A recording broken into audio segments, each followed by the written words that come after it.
Guntur భాషం campus నందు కొండవీటి పాపయ్య చిన్న పాపయ్య జ్ఞాపకార్థం సందర్భంగా కుమారులు నరసింహారావు, కుమారులు పాపారావు, కిషోర్ బాబు వాళ్ళ ఆధ్వర్యంలో ప్రతిభ గల వేద విద్యార్థులకు స్కాలర్షిప్ పంపిణీ కార్యక్రమం జరిగింది. ఈ సందర్భంగా వారు మాట్లాడుతూ సేవా కార్యక్రమంలో మంచి చేయడానికి కొండవీటి నరసింహారావు ముందుంటారన్నారు.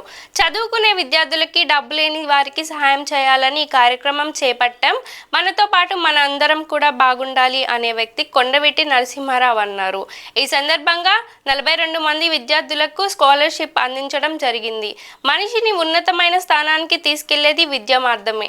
ఈ విద్య తోడ్పడటానికి మంచి ఆలోచనతో ఈ కార్యక్రమంలో సహకరించినందుకు ధన్యవాదాలు తెలిపారు.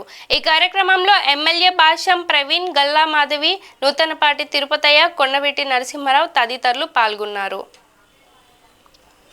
And this is Hem Sasha, and I am currently studying 3rd BTech CSC in Malleni Lakshmi Women's Engineering College. And today I received a scholarship based on my academic results. I feel very happy to this, and those who are supporting in this my role during this, I feel very happy. So thank you to everyone who are always been encouraging me and constant support and guidance towards me, and especially overall my family. I heartful thanks to everyone, those who are supporting me this. And more than I extend my gratitude feelings towards Kondaviti Narasimharao garu for always encouraging and guiding support to me. And today I received this scholarship, and it's a very happy moment to me. And thank you to everyone, those who are కృతజ్ఞతలు, ధన్యవాదాలు. ముఖ్యంగా నరసింహారావు గారికి నా ప్రత్యేకమైన ధన్యవాదాలు. ఇంతటి చక్కని కార్యక్రమానికి నన్ను ఆహ్వానించారు. ఇందులో పాల్పంచుకునే విధంగా నన్ను కూడా చేసినందుకు వారికి కృతజ్ఞతలు. అమరావతి ఫౌండేషన్స్ తరఫున ఈరోజు పేద విద్యార్థులకి ఈ యొక్క విద్యా దానాన్ని చేస్తున్నందుకు నిజంగా ఇలాంటి మహనీయులందరూ ఉండాలి. ఆయనకు సహకరిస్తున్న పెద్దలందరికీ కూడా పేరు పేరున కృతజ్ఞతలు. అయితే ఇందాక పెద్దలు రాజన్ గారు అన్నారు, తెలివైన వారు ఎవరు అని. నాకు తెలిసిన ఒక ఆలోచన వచ్చిందండి. ఒక మనిషికి ఇంకొక మనిషి నిలబడితే ఈ నిలబడిన వాడే తెలివైన వాడు. అలాగా ఇక్కడ ఇందరి విద్యార్థుల కోసం నిలబడిన పెద్దలందరూ కూడా తెలివైన వాళ్ళే. సో సమాజం మొత్తం కూడా తెలివైన వాళ్ళతో నిండిపోవాలి అని చెప్పి ప్రజల కోసం ఇలా ప్రజా ప్రతినిధులుగా లేదంటే ఆఫీసర్లుగా పెద్దలుగా ఈరోజు సమాజంలో ఉన్న వాళ్ళందరూ కూడా వారి శ్రేయస్సు కోసం పాటుపడాలి, నిరంతరం వారి కోసమే ఉండాలి. బడుగు బలహీన వర్గాలందరినీ కూడా పైకి తీసుకురావాలి.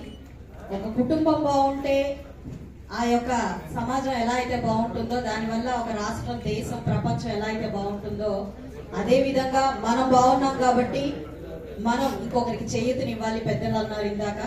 సో నిజమైన తెలివైన వాడు వాడే అని చెప్పి నా యొక్క అభిప్రాయం అండి. ఇది నిజం అవ్వచ్చు, కావచ్చు, ఇంకా ఎన్నో దీనికి ఉపమానాలు ఉండొచ్చు. నాకు తెలిసింది నేను చెప్పాను. అయితే పెద్దలందరికీ మరొకసారి ఇందులో పాల్పంచుకునే ఒక అవకాశాన్ని కల్పించినందుకు ధన్యవాదాలు. అదే విధంగా పిల్లలందరికీ ఒకే ఒక సూచన చేయదలుచుకున్నాను. మీ భవిష్యత్తు చాలా బాగుండాలి అని అంటే మీ మనసుల్లో ఈ రోజు ఏ ఆకాంక్షతో అయితే మంచి మార్కులతో మీరు ఇలా నిలబడి పెద్దల మన్ననలు పొంది ఈ యొక్క సహాయాన్ని పొందుతున్నారో అది మనసులో నిరంతరం ఉంచుకోవాలి. మీరు సమాజానికి ఇంకొకరికి చేయూతను అందించే వరకు కూడా ఈ యొక్క ఆలోచనని మనసులో నింపుకొని ముందుకెళ్ళాలి. అదొక్కటే నిజమైన స్ఫూర్తిగా మీరు భావించాలి. మోటివేషన్ అనేది ఎక్స్టర్నల్ గా ఎక్కడి నుంచి మనకి రావాల్సిన అవసరం లేదు. ఇలా విద్యాదానం చేస్తున్న వారి దగ్గర నుంచి మీరు మోటివేట్ అవ్వాలి. అదే విధంగా మీరు సమాజంలో ఏం కావాలనుకుంటున్నారో అది నిరంతరం గుర్తు చేసుకుంటే చాలు. అంతకు మించిన మోటివేషన్ ఇంకొకటి లేదు అని చెప్పి మీరు గుర్తు పెట్టుకోవాలి. తల్లిదండ్రులకు కూడా ఒక సూచన, మీ పిల్లలు ఏది కావాలనుకుంటే అది మీరు అవ్వాలి అని ముందుకి ప్రోత్సహించండి. దానికి సహాయ సహకారాలు అందించే ఎక్కడ అందిస్తే అక్కడికి మీరు మీ పిల్లల్ని తీసుకెళ్ళండి. మీరు కూడా అందుకు కృషి చేస్తే సమాజం ఖచ్చితంగా బాగుపడుతుంది. ఎందుకంటే ఈరోజు విద్య మాత్రమే సమాజాన్ని ముందుకు తీసుకెళ్ళగలిగేది కాబట్టి దానికి మీ యొక్క సహకారం కూడా ఉండాలి. వెనకడుగు అసలు వేయద్దు. పిల్లల్ని ఎప్పుడు కూడా ప్రోత్సహించండి. ఇలా ప్రోత్సహించే పెద్దలు, మాలాంటి ప్రజాప్రతినిధులు నిరంతరం మీ వెంట ఎప్పుడు ఉంటారు. వారి భవిష్యత్తే మన భవిష్యత్తు కాబట్టి ఇది మనసులో పెట్టుకొని అందరం కూడా మన ఈ యొక్క సమాజ శ్రేయస్సు కోసం పనిచేద్దామని చెప్పి కోరుకుంటూ సెలవు. ఈరోజు ఈ కార్యక్రమానికి సభాధ్యక్షత వహించిన నూతనపాటి తిరుపతయ్య గారికి అట్లానే ఈ కార్యక్రమాన్ని ఏర్పాటు చేసిన కొండవీటి నరసింహారావు గారికి, ఈ కార్యక్రమానికి అతిథిగా వచ్చేసి సహచర ఎమ్మెల్యే మాధవి గారికి, అట్లనే పెట్టి రామచంద్రరావు గారికి, శామ్యాల మాస్టర్ గారికి, రాజన్ బాబు గారికి అందరికీ నా నమస్కారాలు. ఈరోజు విద్యార్థులకి స్కాలర్షిప్లు ఇవ్వడం కోసం ఈ కార్యక్రమం ఏర్పాటు చేయడం జరిగింది. ఒక మనిషిని మహోన్నత స్థానానికి తీర్చిదిద్దేది విద్య.